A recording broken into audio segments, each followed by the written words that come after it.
I've always also had a very deep love for the craft of a joke, but I realized not everybody gets jokes. There's a big difference between someone like Norm Macdonald making a joke at somebody's expense and somebody who is not a comedian making fun of someone.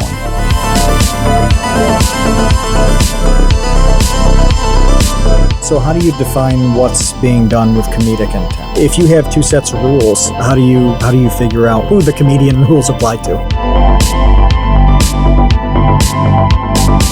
I don't think anybody thinks that they don't have a sense of humor, which might be part of the problem. That's true. I don't think anybody thinks I don't get jokes. Has anybody ever admitted that?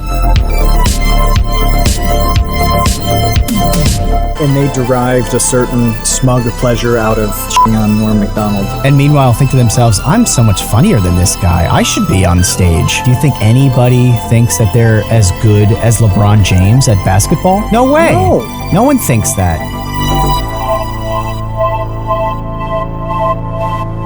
Hey, welcome to the Create Unknown, the home of Make Something Mean Something. I am Kevin Lieber. It is TCU night, and we have a lovely packed house here live on Discord with all of our patrons. And really quickly, I just wanted to say thank you to all of our patrons for consistently coming through and hanging out with us and asking us questions and supporting the show. It really does mean a lot, and you make the show happen. And I don't think that you get enough credit from us, from me in particular, at least. So thank you so much to our patrons. And with me, as always, is Matthew Tabor. Yeah, you don't give the patrons enough credit. You're hateful toward the patrons. Actively. This is why you're actively out to get them. The worst thing any of you could have done was give your address to Patreon. Ooh, we're going to ship you things. Ooh, you'll get a t-shirt. No. Kevin's got a file on you. It's like 3 inches thick. He's been tracking you for years, and he's coming for you. It's true.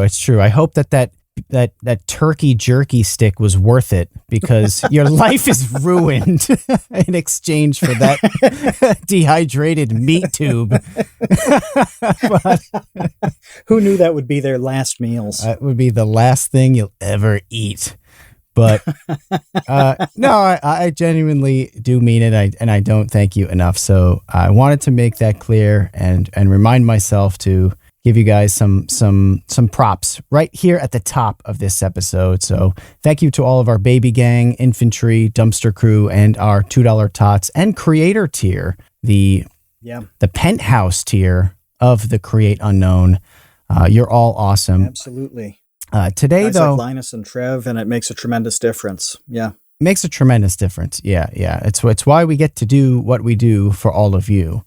So I've been thinking for a couple of weeks now about Norm Macdonald, who passed away, and I'm ready with some thoughts that I would love to kind of throw at you. I've been pretty much just watching clips of Norm on late night talk shows, stuff from Weekend Update on SNL, the Bob Saget roast, interviews, and Howard Stern and other like long form interviews that he did, podcasts and stuff. And there was something kind of like nagging at me that I'm going to try to articulate in real time right now on this podcast. So please bear with me as I may or may not fumble through these thoughts. But here's what I have for you to digest, Matt. It is this. Okay. So first of all, Norm was clearly a guy who loved jokes. And I mean, like, the format of jokes, the classic format of jokes where you just have a setup and a punchline. He loved them to the point where, for instance, he had this very short-lived show called, like, the Sports Show or something with Norm Macdonald. I can't remember what it was called now. I remember this. But it was that generic. I think it was Sports Show. Yeah, and it lasted about 14 minutes. It was over before it began almost. But my point is that at the end of that show, he would call it garbage time. In the last like 90 seconds of that program, he would just tell jokes that had nothing to do often with sports or even entertainment, and they could just be about life, or some of them were pretty foul and just like kind of blue-ish jokes, or at least as blue as you could get away with on Comedy Central. He would just tell those jokes. Another thing he did was he had a podcast that he did where he would read jokes, and he would also ask his guests to read jokes off of cards, off of little like blue cards that he would have. Like, you watch a late night show and they have those little blue cards like Conan or Letterman or whatever that has the questions on them. Yeah, sure. He would just have jokes on those, and he would hand the joke card to like Gilbert Gottfried or Drew Barrymore or whomever he had, and they would just cold have to read these jokes off the card, and just doing that he found very funny. So the guy was obsessed with the craft and the art of jokes. And the reason why I'm going long on this is because it's important to set up my point. When I was younger, when I was in middle school, high school, I upset people several times, like made people very upset by making jokes that would be, at their expense. Okay. But is this a confessional episode, Kevin? It's a little bit. It's a little bit. Apologize to everybody in your past. Look. Yeah, exactly. I'm like atoning for me being a bully. Right. No, the concept of me being a bully is very, very funny and absurd in and of itself. It just didn't work that way. But there were several times, I can think of 3 right off the top of my head, people who are like really upset with jokes that I made where I didn't want to upset them. I was not making a joke from a malicious place. I didn't hate these people. They were my friends, or they were my classmates, and I liked them. I cared for them. Like they were maybe not my best friends, but they were people who I interacted with on a daily basis and was friendly with. But I couldn't pass up the opportunity to make a joke that I thought was funny, because I love jokes as well, is the point. Bringing it back to kind of like how I've seen how Norm interacts and his love for jokes. I've always also had a very, very, very long and deep love for the craft of a joke. But I realized you can't, like, not everybody loves jokes. Not everybody gets jokes, first of all. They really don't. No, and that's a thing. That's a real problem. And we see that on places like Twitter. It's amazing. So some of the sites that have like multiple people, most Facebook posts and threads and stuff don't have a whole lot of people participating in them. They don't, but it's easy to see somebody tweet something and then see like 100 different reactions, and you get the entire spectrum. You get the whole bell curve of people loving it too much, people having a normal reaction, all the way down to the ones who clearly don't get it. And I didn't appreciate how few people understood humor until I really started to spend time on Twitter, because there I saw that in action. And it's one of those things where it's very tough to conceive of somebody not getting a joke or valuing a joke or even understanding what a joke is, but it's out there in the world. It's definitely out there in the world. I think if anybody has spent time on social media, they will notice people not getting the. I mean, there's a whole meme called whoosh for a reason, right? Like r/whoosh, and the whole point of whoosh is that the joke flew over your head. You didn't get it. You missed it. My favorite thing, by the way, just to go back a second to the Twitter thing, is when people play off of the joke and add to it, or create their version of the joke. Like if I tweet a joke and people add to it or alter it or just also play with it, I really, really, really like that. Conversely, if people take it literally and try to like correct me in some manner, I really, really do not like that. That I find extremely, extremely annoying. But it disrupts the flow. Even if you've made a mistake or somebody's just adding something to it that's like serious on a thing that's not serious, that disrupts the flow. It just alters the vibe a little bit. Yeah, it just is annoying when people are, that's actually not true. It's like, yeah, it's a joke. That's the point. Like, that's what jokes are not true. They're jokes. Like, there's an element of surprise. There's no element of surprise. There's no joke. But what I was thinking, though, when it came to Norm, when it comes to comedians and comedy in general, kind of like here's sort of where I landed with my thoughts on this. And this is something, the reason I'm bringing up is I've never heard anybody talk about this before. Maybe they have. I don't actually listen to a lot of like comedians podcasts. So maybe this is something that people have discussed. But the thing is there's a big difference between someone like Norm Macdonald making a joke at somebody's expense and somebody who is not a comedian making fun of someone. Like, these are not the same thing. Like, a Norm Macdonald making a joke about someone or a type of person or whatever, there is not malicious intent there. They don't hate that person. They don't have, no, they're not trying to put them down. They're just trying to make a good joke. And that's what I was trying to do when I really hurt these people's feelings, and I felt terrible afterwards. It wasn't like I was like, oh, well, screw them. They didn't get my joke. Like, that was not how I reacted. I reacted like, oh no, like they took this very seriously. I was just kidding. And there's almost no way to walk that back after they having that emotional reaction. You can't just be like, it was just a joke. It's like, that doesn't work. No, that doesn't. That is not a balm that soothes any wound.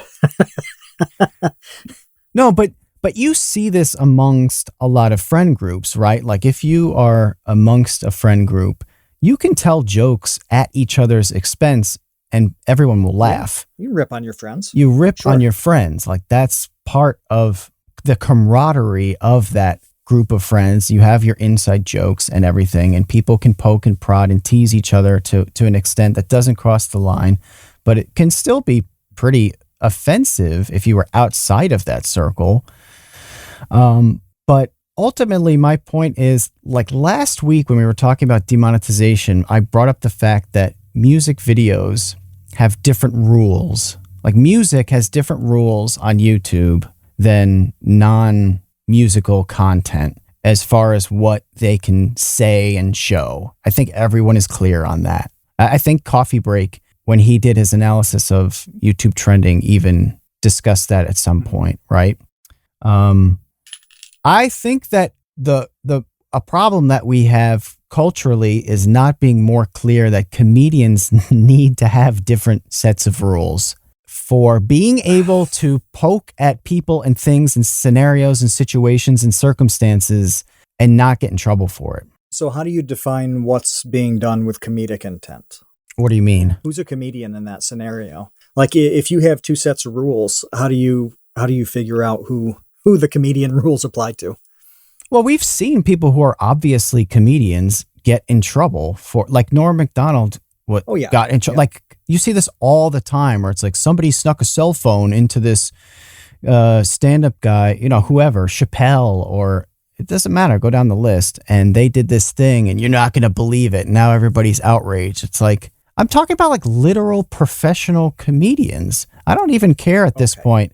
In this discussion, like, my point is not even coming down to like Kevin Lieber should be able to get away with saying offensive things on Twitter. Like, that's not my point. My point is like Bill Burr needs to be able to push buttons and people need to be okay with that. That's his role in our society. If you can't let those guys tell jokes, it really kind of kills the concept of humor. Once you start regulating that kind of thing, it's very hard to be funny. It reminds me of how content of all kinds in the Soviet Union was tightly regulated. There were quite a few jokes that you couldn't make. This stuff in the 60s and 70s especially, was not great entertainment. It wasn't very good. It wasn't very funny. It wasn't, the stuff you'd see on talent shows wasn't very good. I mean, it was all so strangled so that it would be inoffensive, that the product was just bad. And it's the same with humor stuff, right down to people who have Twitter accounts that are meant to be funny. How many do we know who have just been nuked over and over, or have given up? They're off the platform, and they're not even doing it for a living. They're just doing humor as a hobby. Mm-hmm. Yeah, I don't know. I just don't. I haven't heard this, not at least to like framed in this way and contextualized in this way. Like you hear ad nauseum people discuss cancel culture, and I get that, and whatever side you land on that, like that's not even what I'm really talking about or care about. I mean, specifically when it comes to comedians, the fact is that they have a language of joke telling that requires you to get a little dirty and to like make people uncomfortable. Like if you're not allowed to do that, then that's a scary proposition, I think.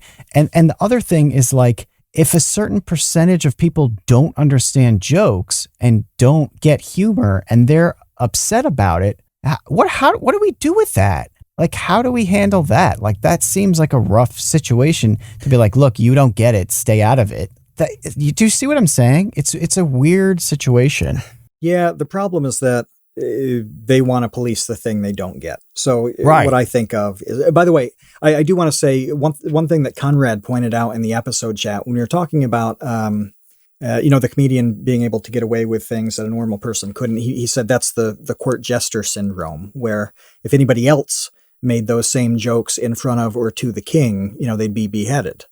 That's just a good analogy for what you were talking about. But when with this element, I don't really like eating fish. Okay, imagine if I made a point to be a fish regulator at restaurants. Just being like, you can't make fish this way. Oh no, I don't eat it.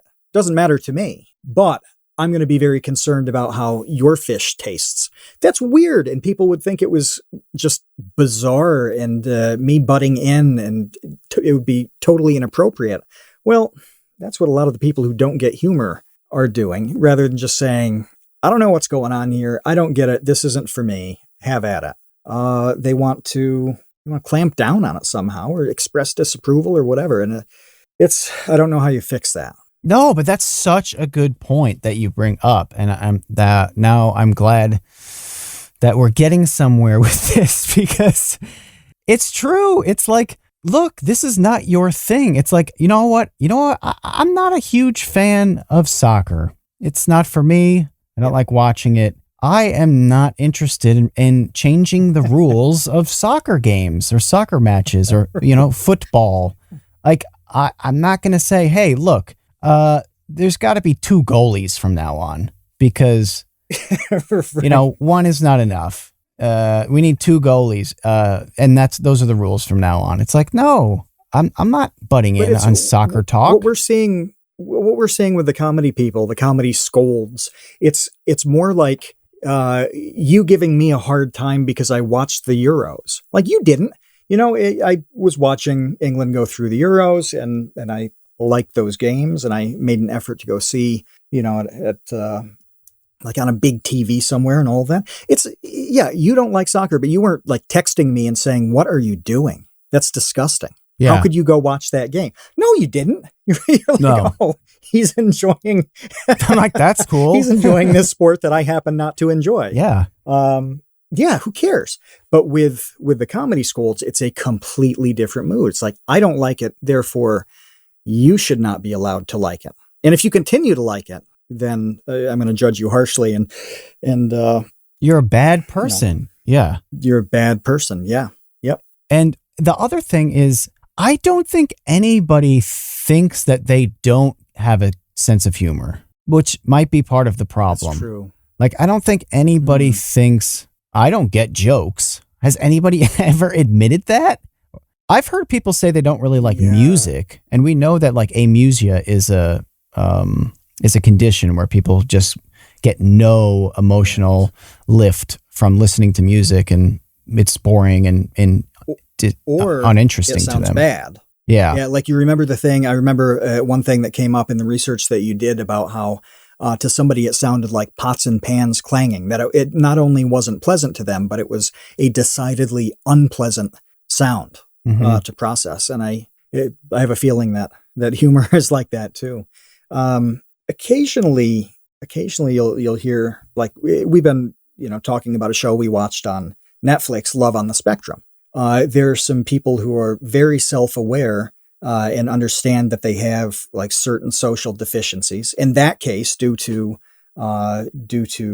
being somewhere on the autism spectrum, occasionally they'll be like, yeah, I don't pick up on certain social cues or things like that. And there's some people who understand that they don't get jokes, but this is an incredibly tiny percentage. There's nobody like you could look at me and say, well, how are you at running? And I'd be like, yeah, I'm not a fast runner at this point in my life. I'm just not.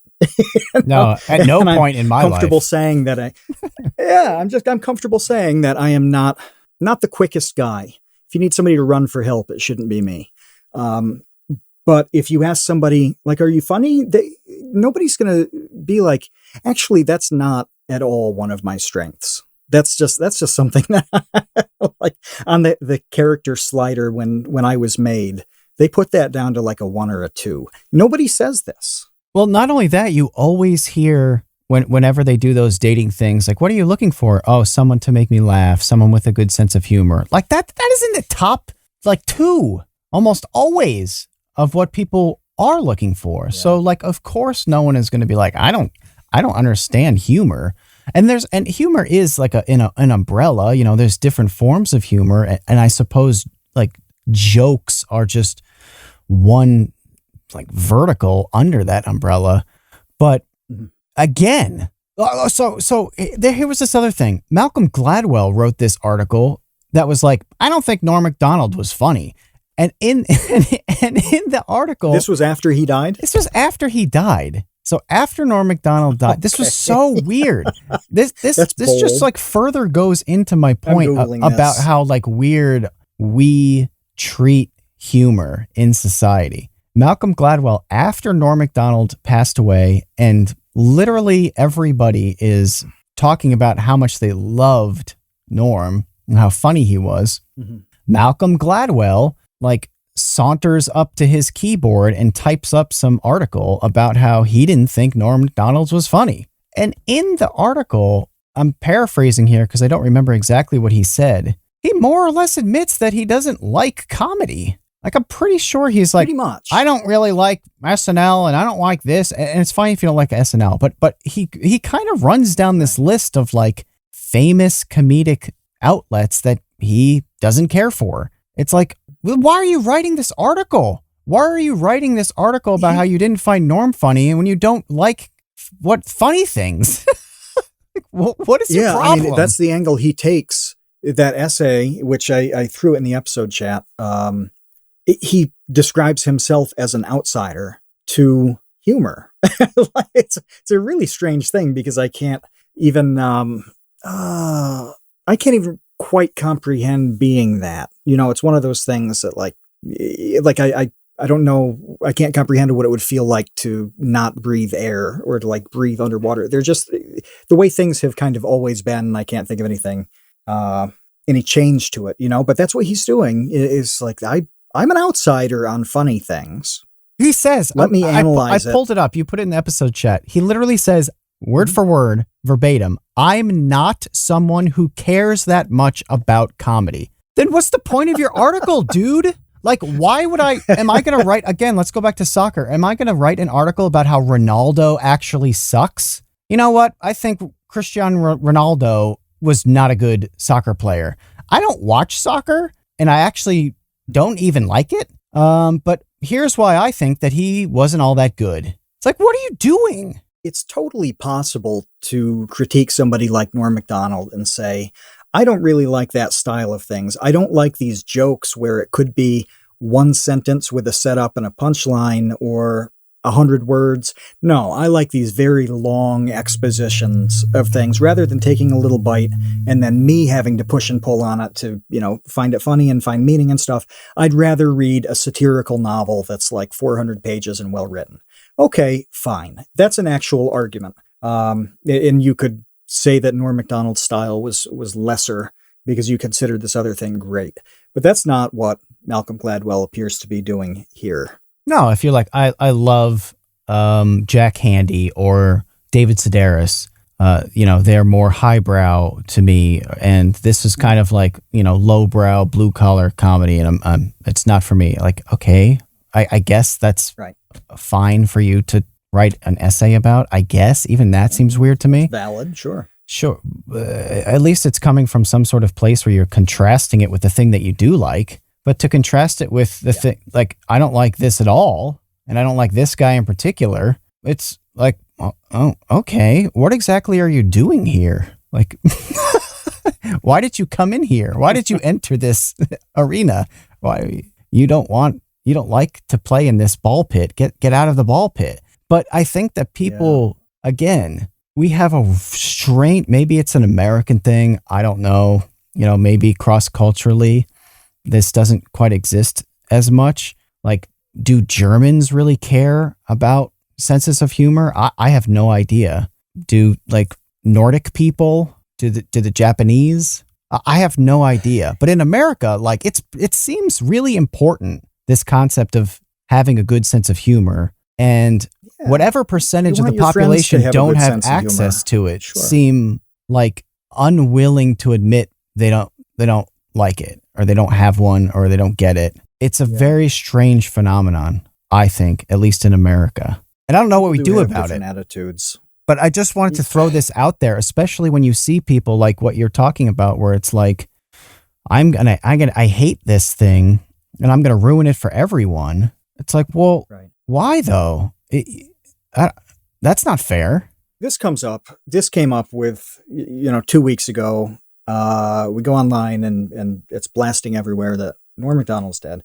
People immediately started sharing their favorite clips. Like the group chats were just a constant stream of them.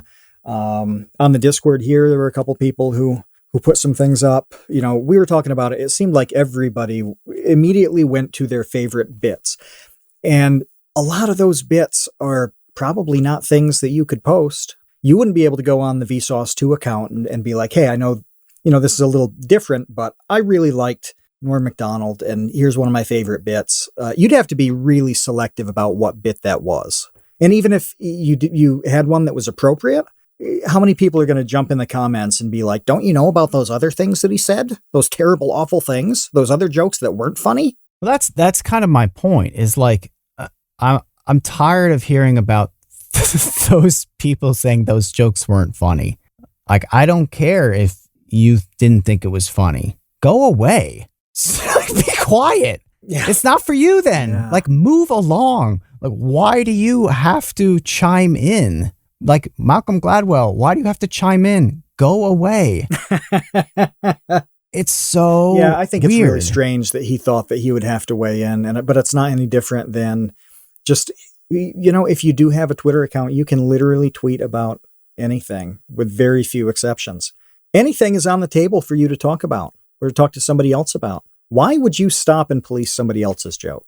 Unless it's like directly offensive and hurtful to you, how does it even land on your radar? How does that happen? I don't know, but I'll tell you, there are plenty of jokes, some of which I have sent to you privately, that are pretty funny, that I've come up with that I would never tweet in a gabillion years. That aren't, they're not bad. They're not even mean. No, they're not. They're not bad. They're not mean, but know that there's that whatever percent that would be really upset by it. And it's like, well, it's not worth it. It's not even worth it to make 9 out of 10 people laugh if that one person is going to rage. It's not worth it. And that's like a sorry state, I think, to be in when that's the case. But it's just the way it is. It's just the way that it is. And there's nothing that I can foresee that we can do to get people to understand that like a certain percentage of people will never get jokes. They'll never find them funny. However, they will critique them. It's such a bizarre thing. Yeah, and this has come up in the episode chat a lot of times. I forget who said it first, but Charles Kahn just said it again about the people who are mad often become what makes the joke funny. Like they're being angry about it or not getting it and refusing to admit that they don't get it. That is usually funnier than the joke itself. So I don't know. It would be a lot more boring if there weren't people going bananas over these actually lightly offensive things. Yeah. I just think, like, generally speaking, there could be much better jokes out there if it weren't for this phenomenon. If the world would be a funnier place if it wasn't constantly being like cut off at the knees by people who don't like jokes to begin with. It's so dumb. There's something that I wanted to ask you about Norm Macdonald, because I was thinking about it. I was thinking about it the other day about what an asset his style was in terms of practice. Because if you're somebody like a Gilbert Gottfried, you can't go around all day using that voice, and that's not his normal voice. Back in the day, Mitch Hedberg wasn't kind of acting like that behind the scenes. He had a different persona behind the scenes. Gallagher wasn't smashing watermelons all day. But Norm Macdonald dealt in kind of funny stories and one-liners and simple jokes that he could do all day long. As long as you're talking to somebody else, you can practice that kind of comedy. Is there something to that where the people who focus on that style just have this unlimited practice in their daily lives compared to something that you can only do in a certain time and place? Well, look, that's why everybody loved Norm. And that's why people from like Conan O'Brien to David Letterman to, I mean, the top tier people in comedy were all like, Norm was the best because he could go into any comedic situation and be the funniest person there. There was Justin Wang retweeted or tweeted something where for some god awful reason, YouTube did this like comedy awards or something many, many years ago. I don't know when it was, like 2013 or 2014. There was a stretch there where YouTube were doing these award shows for some reason. I don't know. They were trying things out. And that was one of the things they tried out. I think they did it once and then never again. And for some reason... They realized nobody was funny at all. They were like, gosh, this is terrible. Like, we just have this box full of awards in the closet that we weren't able to give out because nobody deserved them. But they had Jenny Slate and Kasim G hosting it. And then Norm, for some reason, was there too. And he was just in this like baggy sweatshirt and sweatpants. He like clearly like purposefully didn't take it seriously. Like he showed up looking like a bum. And it was unscripted. I mean, he's just, that he just showed up there and was like, what are we doing? Who the hell are these people? What is this thing? And he just they plop him down. Some producer plops Norm down on this couch and they're just like, okay, go. And he went. And some of the funniest Norm material was from that, of him just riffing and making fun of this makeshift, completely out of their depth, weird YouTube comedy event. And meanwhile, he could show up on Late Night with David Letterman as the last stand-up comedian that ever performed for Letterman, who could have been anyone. Letterman could have chose Seinfeld. He could have chose Chris Rock. Yeah. He could have chose Dave Chappelle. He could have chose anyone. He could have chose Steve Martin, and he chose Norm Macdonald. So look at the contrast between those two things, where he can go to like the upper echelon, the penthouse of the comedy world, and then he can go down in the sewer, which is this YouTube event, and crush it in both areas, crush it, because he was just so funny and he was so obsessed with, I think, jokes. He was just obsessed with making jokes, and it seemed to me like that's all he thought about all the time. He wasn't in it for like the social element, or, people will get into comedy for different things, make money, make friends, whatever. It seemed like jokes were why Norm got into comedy, and it shined through. So yeah, like some comedians will put on personas, like Larry the Cable Guy is a cartoon character. Yeah. That guy's name is like Dan Whitney. It's not Larry, and he's not a cable guy. That's his character. And he has made millions of dollars as Larry the Cable Guy, and more power to him. Congrats, dude. That's amazing. But Norm didn't have to be a character. He was just funny no matter what situation he was in. But he was one of a kind in that. That's a short list of people who you just stick around and pluck out and into different situations.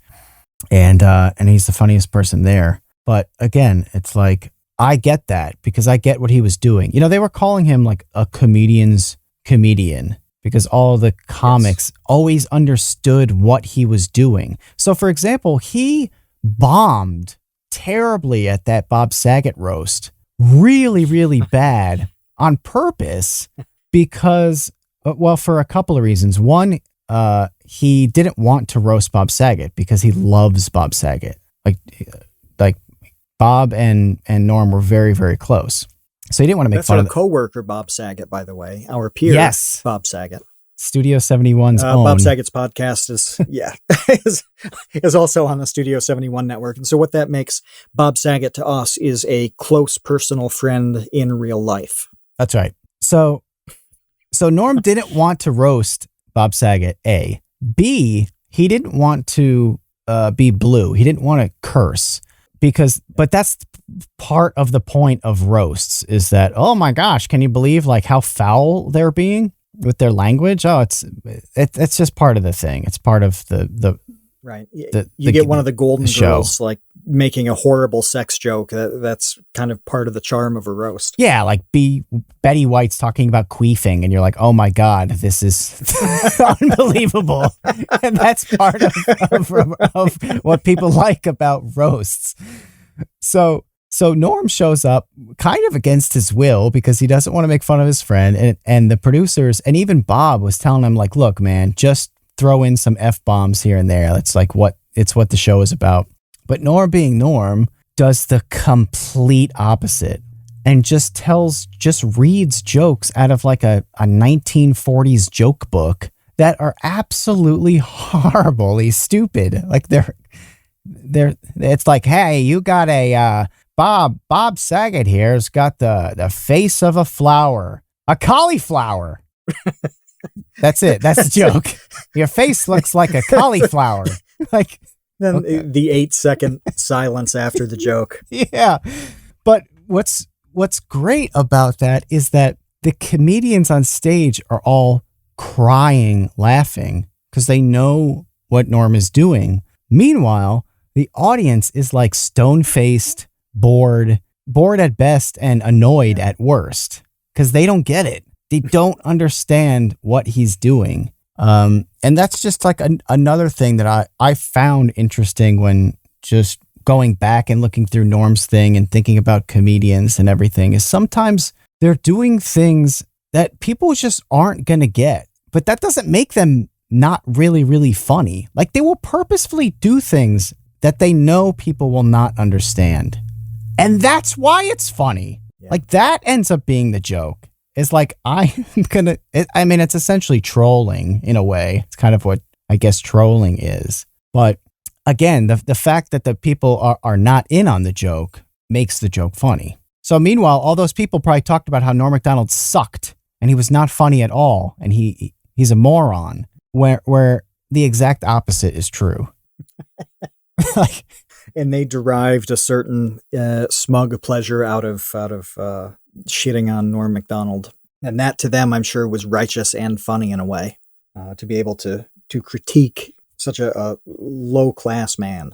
And meanwhile, think to themselves, I'm so much funnier than this guy. I should be on stage. I bet they really think they are, too. When there's somebody who does have like a good deadpan one-liner joke, they can pull that off, or a sarcastic thing. I think there are a lot of people who really truly think they're as good, if not better than that. Like, oh, I can say very witty, sarcastic things. I can hit deadpan at the right time. I'm as good as him. The only difference is he got lucky. He got a break where he put, he went out of his way to make a life in comedy. I didn't. I chose other things. But I think deep down, they really, truly think they're as good as people like Norm Macdonald. Okay. That's a really interesting point. Conversely, do you think anybody thinks that they're as good as LeBron James at basketball? No. No way. No one thinks that. No one at the YMCA right now thinks like LeBron got some lucky breaks along the way, and that's why he's in the NBA and an all-time great, and I'm still at the rec center. But if it weren't for those lucky breaks, like that would be me, on the Lakers right now. The Y. Hoisting up championship trophies. But again, it's this weird thing where, I don't know, like people are not honest with themselves about their senses of humor, or what is it? Like, but they also don't, I don't know what it is. I don't think they understand how complex something like a one-liner can be. I forget what you sent me the other day, but I remember saying back that like literally not one syllable in that joke could or should be changed.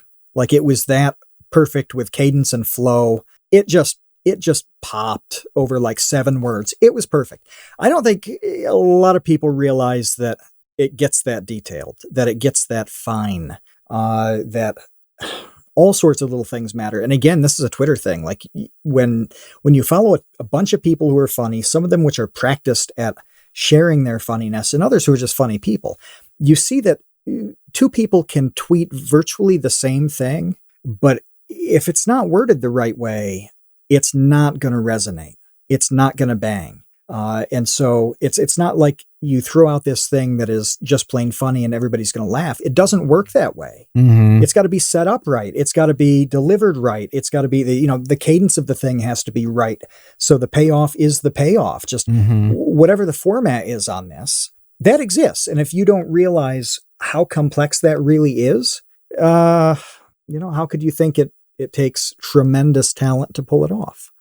Well, it's why if you ever listen to any comedians, they talk about how long they have to do club dates before they can record a special. It could be a year of just doing the material over and over and over again to different audiences, testing this, that didn't work, let me rephrase this, let me cut this bit. Like, it's a laborious thing. It's not like Seinfeld sits down at his computer, types up his comedy act, and then, books Carnegie Hall and they start recording. It doesn't work like that. Like, even guys who are masters at the craft have to work on the craft. Seinfeld in particular, I remember hearing him discuss exactly what you were just talking about, which is chipping away at the words, chipping away over and over and over again to get the exact right words and say the joke in as few words as possible. Because the more words you throw in there, can get in the way of that setup and that punchline. The whole setup part is such an important point, because when I was watching Norm, I was thinking about the handful of times that I tried to do stand-up comedy that didn't go all that well, because I was just essentially doing punchlines. I had not figured out how to do setups. Like, doing setups is its own craft. Like, being able to string along the audience enough to build the premise before surprising them with the punchline is hard. It's not an easy thing to do. And that half of the equation, like, I didn't get at all. And I never did it long enough to ever figure it out. But I had jokes that were pretty much just punchlines. And I would read those, in front of people. And essentially it'd be like a room full of people. And then like one guy would be laughing hysterically the whole time. And everybody else was just kind of like, this guy is an idiot.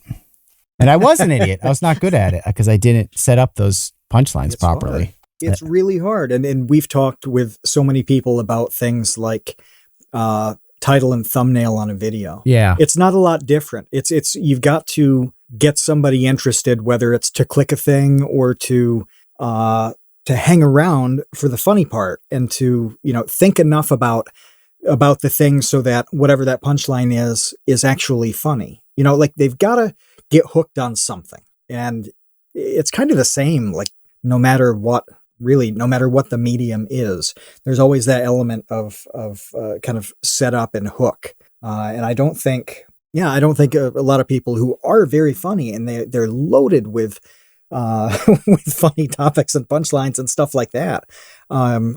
That's what you said is a good point, that I don't think they realize how hard it is and how much work it takes to do something like nail the setup. Mm-hmm. Like there have to be like a laundry list of amazingly funny, hilarious, like one-line things where the 60 seconds that should precede them are probably impossible to write. Like 10 people in the world are capable of writing a setup for that to make it actually funny. Yeah, to make it like really, really funny. It's very difficult. Yeah. It's really difficult.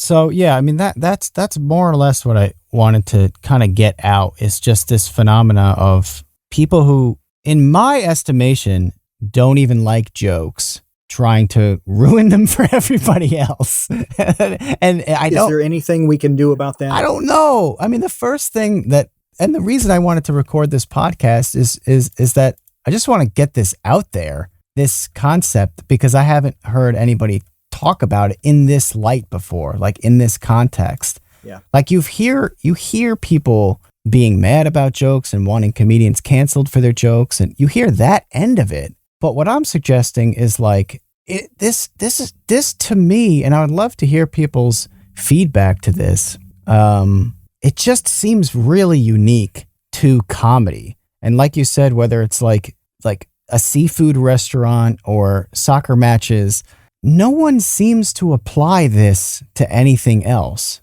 to other mediums. They just they just understand that they don't like it and they don't even bother. But I don't think anybody understands if they don't like comedy. If even Malcolm Gladwell feels the need to write some essay about how he doesn't like comedy, but also, by the way, I don't think Norm Macdonald was funny. Like, what is that? What am I missing? That's interesting to hear somebody detail why they don't find funny. I would read a collection of essays if they were honest expositions on why a humorless person reacts the way they do. I would find that fascinating. But I don't want it to be in judgment of humor. I want it to be them kind of just detailing what's in their head. It'd be fine to have a few specific examples, be like, here's why my brain doesn't match up with Norm Macdonald's comedy. Fine, then I'll take it. But yeah, I'm curious now. I'm curious about how deep this runs neurologically. Yeah, I mean, so here's something that I like to pick up on. Garmon in the chat is saying that people do this with movies and music, and the suggestion here is like people will talk about how they don't like a genre of music. That's not what I'm talking about at all. So I think that's very different than what I'm trying to say. Like I think plenty of people would say, I don't like country music, and they'll be fine leaving it at that. Right. What they don't do is they don't say, I don't like country music, and then they go in and like lambast Luke Bryan or whatever for his latest single and say like how much it sucks and that he shouldn't be making country music anymore. Though that's a different thing. Nobody does that. Like Matt, you don't like metal. Would you go onto like Archspire's latest single on YouTube and discuss how Dean's solo sucks and he should quit playing guitar? Like, why would nobody does that? That's such a weird thing. I'm curious about certain things. So like when we were talking about Dean and Archspire, I remember asking you, what do you do when you listen to this? Like, what situation are you in where you pop this kind of music on and think like, hey, this improves my life. Like, this is making my current mood better than it was. It was hard for me to understand how music of that like hard, fast pace, whatever, like what scenario you'd be in other than like lifting weights. If you're working out or so, I totally got that. But, I know you're not like a power lifter. So I figured you weren't listening to it as you pumped the iron. That's a legitimate thing to think about, I think. And you told me, you're like, yeah, when I'm driving, I like this. I'm like, okay, I can see that. I don't want that when I'm driving, but other people would fall asleep, to the audiobooks I listen to. So that made perfect sense. There's no judgment in it at all. No. Like, it didn't occur to me to be like, all right, what is so defective about Kevin that makes him enjoy this music? No, I just simply didn't understand like the scenarios in which you would listen to it. Like, if you told me something like, I listen to this to fall asleep, then, I'm like, what the hell? Like, how does this lead you into slumber? I don't get it. But no, it wasn't some big gotcha to find out what's wrong with you. No. And for me, I'm a sleepy person. It's like the opposite. Like, I need it to be alive. I need to listen to that level of intense music, and anything else just kind of drags me down. Slower music. I mean, I do like some slower music. I think in my podcast with Dean, I made it seem like all I listen to is like extreme metal. I mean, that's not true, but at least in like recent years, more and more, that's what I listen to, just because I have so many responsibilities during the day that it keeps me like on task, just to like, I don't know, it's like an energy drink for my ears almost. So I hope that clears things up a little bit, but we definitely have to get to questions. I guess this went like a little bit longer than I wanted to, but it did. But what's your favorite Norm joke? What's your favorite Norm moment? There's one. There's only one. We're wiping humanity's hard drives of all other Norm content. What is the one thing you save? So there was this moment at at those YouTube awards, at the YouTube Comedy Awards, where Sarah Silverman was on stage, and she was talking about Jash, which was her comedy group or comedy collective. I don't know exactly what it was. I don't think it does exist in some. It was like a group channel. It was like just a group channel of comedians, wasn't it? Where they just kind of did whatever. Yeah. I actually really liked it. Sarah Silverman obviously was part of it. I think Michael Cera had a show. It was a bunch of comedians that for some reason started making YouTube videos that was exclusive to YouTube, and that was neat. It didn't really last long under that banner. Kind of the way that Funny or Die didn't really last all that long, like under that model. It was hard for them to make the money that they want to make on YouTube. But anyway, Sarah Silverman was at the awards to kind of announce the launch of Jash, and she was really excited about it. And she was, because it's this new thing she's been working on. It's a bunch of pretty famous comedians that have decided to get together and make this, YouTube channel. But the way that she described it was like, it essentially sounded like a commune. She was basically like, yes, Jash is this like collective of free spirits who get together and like make whatever art that they feel inside of them. Like, I'm paraphrasing, but that was the vibe that she was going for. That's pretty much what it was, though. Yeah, that's a faithful paraphrase. And it was this big nebulous, like, we have a channel where we do the funny things we want to do. Like, okay. Yeah, it's like we're unshackled and we're free to explore our inner comedian. It was that sort of vibe.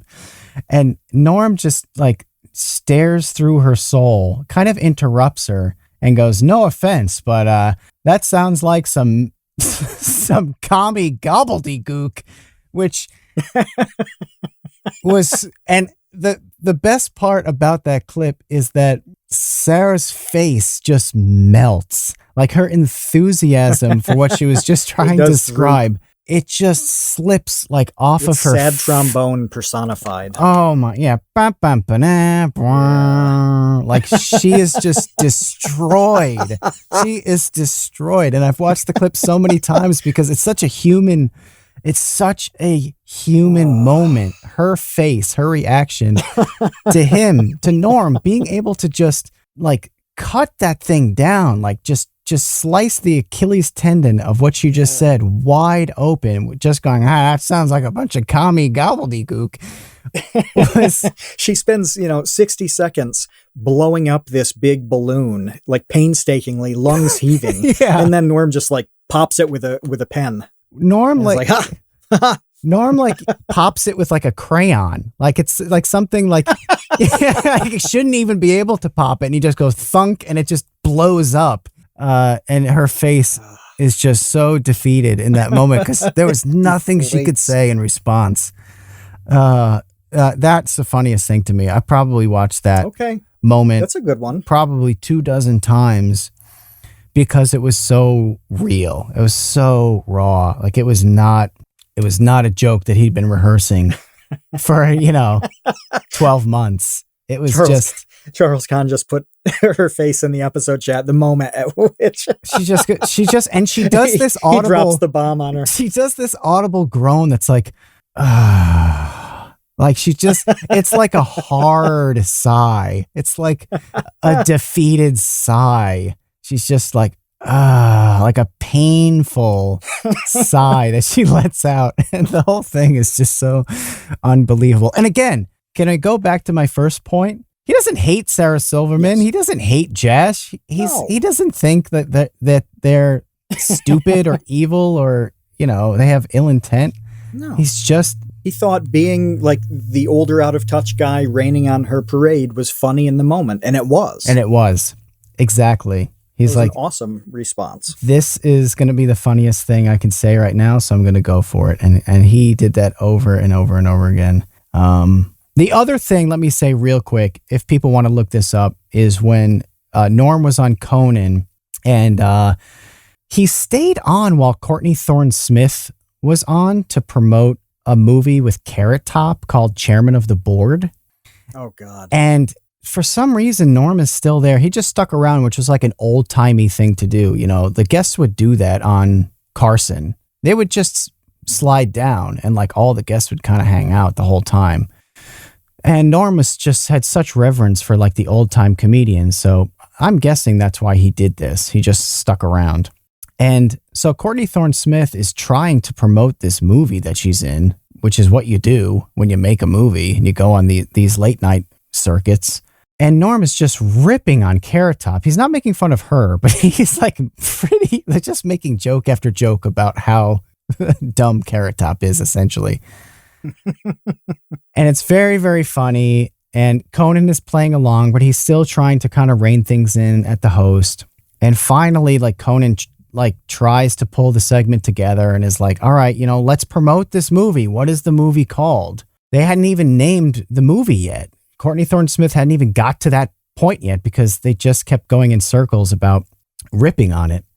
So she finally goes, the movie is called Chairman of the Board. And Conan looks at Norm and in this moment is like, all right, let's see you do something with that. Let's see you make a joke out of that. Like, I dare you. There's no way you can make something. You can't make fun of that, Norm.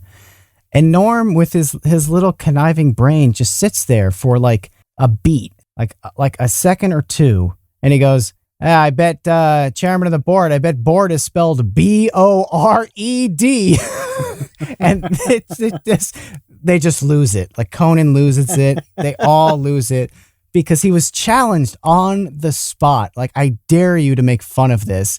And amazingly, he comes up with a better joke than he had come up with the entire segment. Like that joke where he was put on the spot, I dare you to make a joke, was 10 times better than like the 15 jokes he made before that.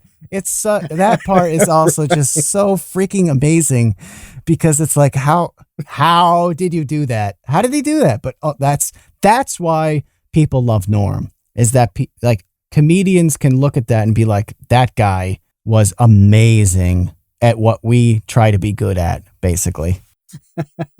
Well, it'll be a while before somebody has his style and is, in that class. I don't want to say as good or better or whatever, who knows, but just being really funny with that same sort of presence. It's going to be hard. Well, do we have any you questions? mentioned questions. Yeah. There's one that's a good segue from Dan the Latch, and this is really good. I don't know how it's not come up earlier. Dan asks if either of us believe the limitations of the written word play into humor being misinterpreted on the internet, and what are thoughts on clarifiers such as /s, that's, to indicate something as sarcastic, and do they undermine the nuance of comedy? That's a very good question. I'm particularly intrigued, by the concept of like the tone indicators and trigger warnings and things like that. Yeah, that's a really good question. To answer your first question, yes, absolutely. Without a doubt. Not only are the limitations of the English language a problem, but also the limitations of references. So you can make a reference or an analogy that's part of your joke that people might have no idea what you're talking about. Well, guess what? They're not going to find that funny. Like if they don't get what your reference is, that's integral to making your joke funny, then your joke is not going to be funny to that person. So, that's just self-evident, honestly. But /s, no thanks. No way. I would never do that. I would never do that because to me, that ruins the joke for the people who would get it. And at that point, you might as well not make the joke at all. I really dislike those things. I think more in terms of the warnings at the beginning of TV shows. So I tweeted like a year ago. I forget what show I was watching, but it was some completely kind of inoffensive, goofy Western, something like that. And it gives the rating at the beginning, and up in the top, it just says smoking. Like I didn't realize that you had to have warnings for somebody smoking a cigarette. Oh, that's been that way for a while. Yeah, I guess I didn't notice. But now I look at all of them and it sucks because, so for example, putting something like sex in that, if you see that, you know that it's going to happen. And there are only so many opportunities in most movies for something like that to happen. When that begins to happen, you know exactly what's happening because this is what you were being warned about. Same with, certain types of violent warnings and things like that. It used to be you would watch a movie and not know what you're going to get. And when you got some scene that turned into a crazy romance or some shockingly violent gore scene that you did not see coming, right. These things shocked the hell out of you. And it was awesome. That was the punch. The more you label anything, as it's happening or beforehand, you take away that punch. You just dilute the thing with water. It's like, you mix this packet of stuff up in a 16-ounce bottle. It's like, no, I'm going to put it in a gallon and see how that turns out. You just get this horribly diluted thing that you don't even want to drink it. Just drink water at that point. It's terrible. And that's how I feel when I see /s. I'm like, why would you bother saying something sarcastically if you have to label it as sarcasm? Why not just say the thing? Right. Yeah. What's so funny to me about that is that this is such a preference thing because I'm on the same page with you fully. Like for example, I don't watch trailers to movies that I want to see because to me, watching the trailers spoils moments for them. Spoils moments, for them, them being the movie, but for me being the person watching it. So I avoid that. Conversely, I had a roommate who would read spoilers for movies before or TV shows or episodes before watching the thing. Like he would actively look for leaks on the internet as to exactly what was going to happen before watching the thing. And I would always what was his strategy there? Why did he enjoy that? I don't know. I don't know, but he did. And it would break my brain. And I'd be like, why do you do this? Like, why do you want to know what happens before you watch this thing? And he just did. He just wanted to know and he couldn't wait. And for whatever reason, God bless him, it didn't interrupt his enjoyment of then watching the thing, I guess, So I'm with you on the like least amount of kind of spoilers as possible, no matter how big or small they may be. Yeah, I don't like them. Don't like it at all. Isaac's got a quickie. Will we get a live Create Unknown recording at the next VidCon? Let's break this down into two questions, Kevin. When do you think the next VidCon will actually be? Can we?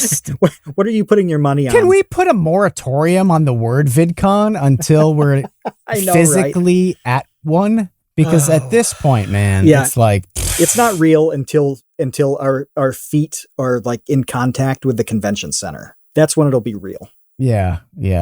It's not real until I'm in Anaheim. There's no other reason for me to go to Anaheim in the world. Kevin hates Disney. Other than Kevin hates Disney, confirmed. Kevin hates going places, confirmed. I'm not going anywhere. Certainly not Anaheim for any reason, unless it's for VidCon. So supposedly it's happening in June, but good Lord, I'm not banking on that. We'll see. And we'll see if we can do something while we're there. It's increasingly common for places to set up kind of temporary studios that just work for anybody. They pop in and sit down. We did one of those at one of the FECons, didn't we? Where they just had a setup where it's like, hey, if you want to record a podcast with us, we've got the mics and the good room for it. Just come in and we'll record. And I think the Wynn in Las Vegas, they just installed a podcast studio in the lobby. Okay. This is mostly for sports podcasts, and they have almost like a live radio show going most of the time. Somebody's in that booth doing a sports podcast. It's increasingly common, and I think there will probably be opportunities to have a very easy recording when that does come around, but who knows? I trust nothing at this point. Absolutely nothing. No, we're certainly both open to it, though. No. Conrad's got a good one. If you could force something you've said or done to be a meme, what would you choose? Oh, geez. That is hard. It's hard to choose yourself to be a meme. That seems weird to me. I could choose one for you. I think it could be a very funny meme to have you pointing the Nerf gun at Balloon Kevin. I can see that becoming some kind of meme. Okay.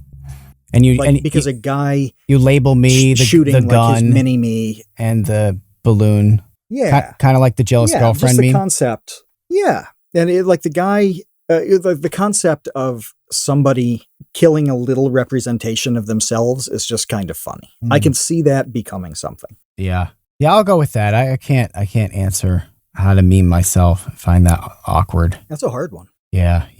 And for you, we need more funny pictures from you, Matt.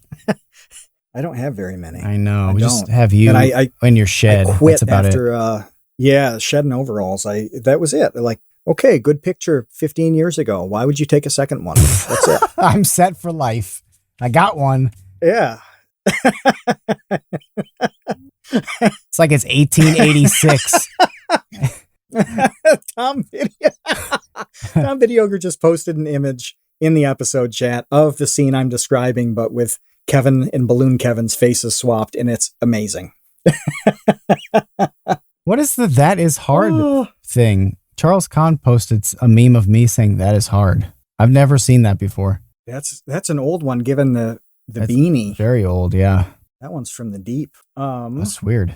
Oh, this is a good general one from Demetrius. And we have touched on it a little bit in the past. But he says he's been chomping at the bit to ask this. Where do you get your ideas from? And I think that's a good question to revisit, because things are a little different now than when we talked about it before. We talked about it like a couple years ago, entirely in the context of how a Vsauce 2 video gets made. And now that's not really all it's about. You're doing stuff on TikTok. You're choosing which things fit best as shorts. You're doing content in a bunch of different ways. How does it happen? Especially when it changes so often. Yeah, I don't know. That could possibly be even its own episode, but you know what I mean? I will say it's something that, with all the imperfect information in that entire game, like not knowing what's going to stick, who it's going to stick to, how long it's going to stick, whether a second one would stick, it's constant experimentation. So regardless of how the ideas happen, which, don't you think, Kevin, that it's almost always from something that one of us has read? Yeah. Well, definitely. It's from a lot of poking around, that's for sure, no matter what. Yeah. It's from a lot of poking around and reading and rabbit holes and that sort of thing. Yeah. But ultimately it comes down to just like a confluence of, can this make an entertaining video? Have other people done it before? And if they have, how have they done it? You know, what would be unique about this one? What would the title and thumbnail be? Like, I hate to be that clinical about it, but it's the most important it's reality, thing. Though. Yeah. If you've got a great idea that you can't conceive of a thumbnail for, then, or a title, it's probably a bit of a it's like, how do I non-starter? I mean, we've done a lot of videos on Vsauce too, where coming up with the title was extremely hard because the topics where it's like, don't know how to do this. Yeah, the concepts themselves are so. God, you know what I saw there was a comment recently, a couple of comments that I read recently that were like, I used to hate you a lot and I hated your videos. Okay. And I thought you were wrong and annoying all the time. But then I finally realized that I was wrong and now I love you. And I'm like, oh my God. I thought you were going to say like, now I realize you were right, but you're still annoying. Like, I would have laughed at that. No, well, that would have been a better joke. But this wasn't a joke. This was like a confession from some person who watched my videos, was confused and annoyed by them, and then later like understood, I guess, what I was saying and came around to what the point of the video was. And then it's like, oh, okay, I like this guy. Which makes sense because so many of the videos are purposefully about hard to cognitively grasp concepts. And when you're making videos about, hey, here's an entire video about this thing that people don't understand. Oh, wow, what a surprise. A lot of people don't understand this. Like, that's not a shocking response. That's literally what the video was about. I mean, to me, part of the response of people not getting it is almost funny because it's like, yeah, that's what the video is about. Like, most people don't understand this and they think about it the wrong way. And you're proving the point. And yeah, it's tough. I don't know what to do with that. One of your recent shorts. Yeah, like recent shorts, it's about the fraction of 2/3 being a conceptual leap from fractions that are just 1 over something. A lot of people didn't think and still don't think that is actually a conceptual leap. They just don't. They're like, I don't get why this is a thing, and I don't think it is. Well, what can you do about that? You can do your best at saying, like, here's something I think is important. You can't make anybody else think it's important. You kind of can't force them to do that. Well, no, it's like saying, hey, please think about this thing abstractly. And they say either I can't or I won't. It's like, all right, well, bye. Like, I don't know how to help you. Yeah. It's like, I guess we're done here. No. If you're not going to think about it abstractly and that's what makes it interesting, then it's not interesting. Mm-hmm. So have a nice day. Yeah. And it is a big deal that all of a sudden you have a thing that when you add it to itself or multiples of itself, you get more than one thing, as opposed to always thinking in terms of divisions of one adding up. Right. Like, it doesn't seem like a really big deal, but it's a massive kind of jump in sophistication of using numbers. And if you say to somebody like, hey, it was a big deal when the decimal place value entered in, to kind of sense of mathematics, they're like, oh, well, yeah, of course, I can see how difficult things would be without place value being a thing. Well, look, that happens in a lot of different places. Those big leaps that happened over time that you may not have really thought about, but just think about the implications of numbers without that thing. It does take a long time. Like, you really have to think about it and think what would be different. And it can be kind of a deep rabbit hole. And if you're watching a 40-second short, well, what are you going to do? Pause the thing and like think about math for 10 minutes? Like, no. There's just this knee-jerk reaction that's like, don't really get this. I don't think it's cool. This is dumb. Right. That's just the reality of it. Whereas, we're saying, hey, like, that's not a thing. You know that thing that you take for granted? Don't take it for granted for a second. Imagine you don't take this for granted for a second. And they say, no, thanks. Right. No, thanks. Not interested. Going to continue taking it for granted. Moving along. It's like there's this old cognitive test that they would give to 3 or 4-year-olds that has to do with theory of mind. I don't know if I've talked about this on the podcast. Have I talked about this with the hidden candy? I feel like you talked to me about it. I don't know if you've talked about it on the podcast. Okay, so there's this test where, say there's 2 4-year-olds, child A and child B. You bring child A into the room and you show child A a candy bar. Say, hey, child A, look at this candy bar. And then you show them it being hidden under a pillow. You say, hey, child A, here's this piece of candy. I'm going to hide it under a pillow now. Okay. All right. That's it. Now you bring in child B. Okay. Child B doesn't know that there's candy. How would child B have any idea there was candy? Child B just sees a pillow on the floor. Okay. So the test is whether or not child A has any understanding that child B does not know there's candy under the pillow. Right. But that 2 people have different information about the world. That 2 people, that they have information that this person doesn't. Correct. Exactly. Right. And this is that's a big deal. Important thing for people. It's a huge milestone for kids to hit at a young age, to understand, like, I know the candy's there. And I also know that this person does not know that the candy's there because they were not in the room when the adult hid the candy. Some people, kids, they can't do that. This up as they're developing. Yeah, it can be really funny when a tiny kid tries to lie about something that is completely and totally obvious because they're making such a huge error, considering what you know and what they know, and them thinking you don't know something that you obviously know because, like, the chocolate is smeared all over the baby's face. You can look at it and be like, yes, you just ate a pound of chocolate, didn't you? No.